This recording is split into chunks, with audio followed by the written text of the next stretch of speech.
Hello learners, I am Ilma Aziz. Welcome to 1+.23। तो last class में हमने अलजेब्रा के बारे में बहुत ही बेसिक सी चीज़ें पढ़ी थी। अब इस क्लास में हम प्रोसीड करते हैं operation on literals and numbers. So इसमें पहला पॉइंट है एडिशन।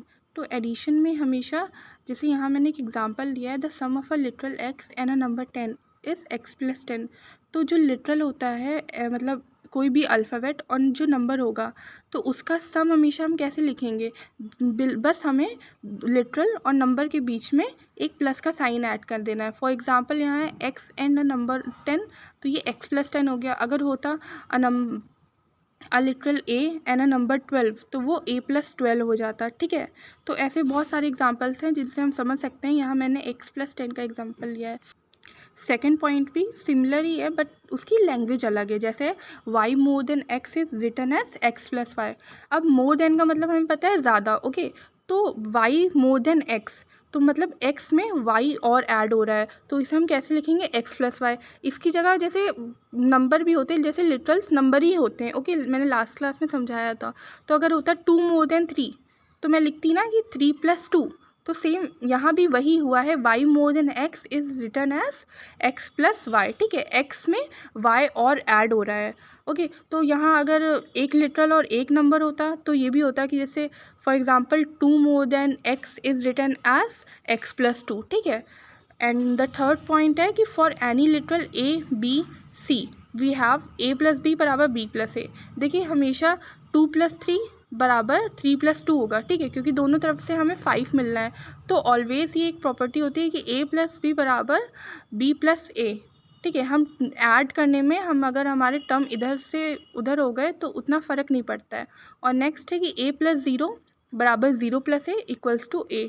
तो अगर हम किसी भी नंबर में ज़ीरो ऐड कर रहे हैं तो मतलब उससे कोई फ़र्क नहीं पड़ता है। ज़ीरो किसी भी नंबर में ऐड करने से उस नंबर में कोई फ़र्क नहीं पड़ता है। ठीक है, हाँ माइनस के केस में चीज़ें बदल जाती हैं but in the case of addition zero बिल्कुल भी अफेक्ट नहीं करता है, ओके। तो a+0 बराबर 0+a equals to a, okay. So next है bracket open a+b bracket close plus c equals to a plus bracket open b plus c bracket close. तो ये एक एसोसिएटिव प्रॉपर्टी होती है जो हम होल नंबर में पढ़ेंगे, ओके। तो इसका मतलब होता है कि जो ग्रुपिंग ऑफ ब्रैकेट होती है वो एडेंट्स पे कोई भी फ़र्क नहीं लाती है, ओके। तो मतलब ग्रुपिंग ऑफ ब्रैकेट की ग्रुपिंग अगर एडेंट्स में इधर से अगर हम चेंज कर दें तो वो मतलब एडिशन के फाइनल रिजल्ट पे कोई भी फ़र्क नहीं लाती है, ओके। तो आई होप ये तीनों पॉइंट क्लियर हैं एडिशन के। अब हम प्रोसीड करते हैं सब्ट्रैक्शन पे। तो सब्ट्रैक्शन का पहला पॉइंट है 5 लेस देन अ लिटरल x। ठीक है, एक लिटरल x है जिसमें से हमने 5 लेस देन, तो लेस देन का मतलब कम होना, ओके। तो 5 लेस देन अ लिटरल x क्या होगा, x-5। ठीक है, अब जैसे नेक्स्ट पॉइंट भी सेम ऐसे ही है, y less than x is x-y। ठीक, कि x मतलब x एक लिटरल है, उसमें से y लेस देन, हम उसमें से y कम कर रहे हैं तो वो क्या हो जाएगा, x-y। और सब्ट्रैक्शन में माइनस प्लस का बहुत ध्यान रखना होता है कि हम किस में से क्या माइनस कर रहे हैं, क्योंकि कभी कभी बेसिकली मेजॉरिटी बच्चे यहाँ गलती कर देते हैं कि y less than x is y-x। नहीं, y लेस देन y कम हो रहा है x में तो वो क्या होगा, x-y। ठीक है, तो अब आते हैं हम मल्टीप्लिकेशन पे। तो मल्टीप्लिकेशन का पहला पॉइंट है 4 times z is 4 into z, okay, return as 4z। तो जो z में 4 टाइम्स हो रहा है तो z का 4 टाइम्स मतलब 4 into Z, z plus Z, इसे ऐसे भी समझ सकते हैं पर ये होगा 4 इंटू जेड, ओके। तो 4 इंटू जेड को हम सिंपली ऐसे भी लिख सकते हैं, ये लिटरल और नंबर का मल्टीप्लिकेशन ऐसे ही होता है कि 4z, सिंपली 4z बिना स्पेस के 4z। और सेकंड पॉइंट है the product of x and y is x into y. Product का मतलब भी मल्टीप्लिकेशन होता है, कभी कभी क्वेश्चन में बच्चे कंफ्यूज हो जाते हैं, बट प्रोडक्ट का मतलब मल्टीप्लाई ही होता है। तो the product of x and y is x into y, okay.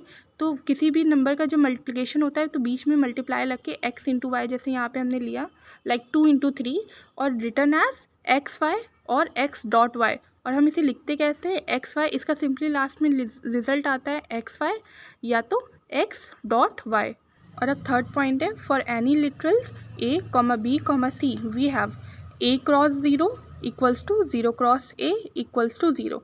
अब देखिए ए ज़ीरो जो होता है इसका मल्टीप्लाई हम किसी भी नंबर से कर दें, कितना भी बड़ा नंबर है, अगर उसका मल्टीप्लिकेशन ज़ीरो से हो रहा है तो it always give us zero. ठीक है, simply it always give us zero. उसका कोई वो नहीं होता है कि हमने ज़ीरो पहले मल्टीप्लाई किया या बाद में मल्टीप्लाई किया। जैसे यहाँ a cross zero equals to zero cross a. ठीक है, वो चेंज करने से, टर्म चेंज करने से कोई फ़र्क नहीं पड़ता है, उसका आंसर हमेशा ज़ीरो आता है। और नेक्स्ट है a cross one equals to one cross a equals to a. One का हम मल्टीप्लाई किसी से भी कर दें वो भी सेम वही नंबर रहता है ए।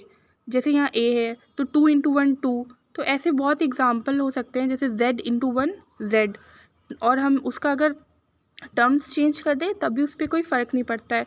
तो इन दोनों रिजल्ट से हमें साफ पता चल रहा है कि a cross b equals to b cross है। जैसे two into three equals to three into two, तो दोनों से हमें क्या मिलेगा, सिक्स ही मिल रहा है ना। तो इन दोनों का ब्रीफ में अगर हम समझें तो यही है a cross b equals to b cross a. तो अब हमारा लास्ट पॉइंट है डिवीज़न। तो डिवीज़न में पहला पॉइंट है x divided by y is written as x by y या x अपॉन y। तो यह ये कह रहा है कि x divided by y, x जो है वो डिवाइड हो रहा है y के थ्रू, तो उसे हम लिखेंगे सिंपली x अपॉन y। तो अगर इसकी जगह कोई नंबर होता टू डिवाइडेड बाय थ्री तो उसे हम लिखते टू बाय थ्री, कि जो टू है वो डिवाइड हो रहा है थ्री से, टू को थ्री डिवाइड कर रहा है तो हम उसे टू बाई थ्री लिखते। सेम एज इट इज़ यहाँ पे x डिवाइडेड बाय y लिखा है x अपॉन y। और सेकेंड पॉइंट में x डिवाइडेड बाय सेवन, जैसे भी मैंने थ्री का लिया था वैसे ही सेम सेवन का है, x divided by seven is x upon seven. Okay, और लास्ट है thirty divided by x is thirty upon x. तो लिटरल और नंबर में कुछ चेंज नहीं होता है, जैसे यहाँ x था वैसे यहाँ थर्टी हो गया, और thirty divided by x, thirty जो है वो x के थ्रू डिवाइड हो रहा है, तो ये सिंपली हो जाएगा thirty by x. So I hope ये सारे पॉइंट क्लियर हैं। और आपने अभी अगर नोटिस किया होगा तो मल्टीप्लिकेशन की कुछ चीज़ें एडिशन से मिलती हैं, जैसे a cross b equals to b cross a, same addition में होता था a plus b equals to b plus a. और डिवीज़न की थोड़ी सी चीज़ें आगे हम पढ़ेंगे तो आपको समझ आएगा, वो सब्ट्रैक्शन में मिलती हैं।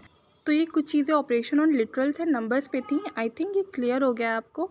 तो नेक्स्ट क्लास में हम पावर ऑफ लिटरल्स पढ़ेंगे और उसके एग्जांपल, उससे पावर ऑफ लिटरल्स से हमारे क्वेश्चन बनने लगते हैं। तो नेक्स्ट क्लास से हम क्वेश्चंस प्रैक्टिस करेंगे और पावर ऑफ लिटरल्स पढ़ेंगे। ओके, तो thank you for watching, bye, take care.